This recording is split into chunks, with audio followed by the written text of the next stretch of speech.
আরে বাবা, ফুচকা খেতে গিয়ে রাসবাড়িতে রাসও দেখা হয়ে গেল। ফুচকা খেলাম, অনেকদিন ধরে ফুচকা খাইনি, তাই না যে ফুচকা খেতে গেলাম।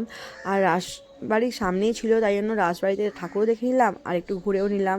কি সুন্দর না, কি সুন্দর সাজিয়েছে, মানে ভালোও সাজিয়েছে ছোট্টোর ওপরে।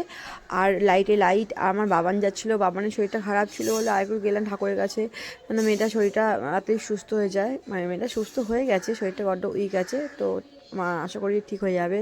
রাধাকৃষ্ণ, রাধাকৃষ্ণের মন্দিরে রাধাকৃষ্ণটাকে কি সুন্দর সাজিয়েছে তাই না। আর এই যে রাস সাজিয়েছে এখানে হালকা করে, বেশি বড় করে এইখানটা সাজায়নি।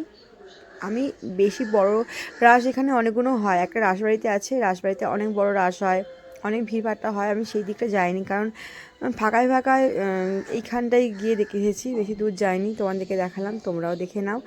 আর আমি আমার বাবা না একটু মজা মজা করলাম। আমার মেয়েটা দু চার দিন না, অনেক দিন ধরে বাড়িতেই আছে, কারণ আমরা বেশি এখন বেরোচ্ছি না কদিন ধরে, তাই জন্য সামনে একটু দেখিয়ে এলাম।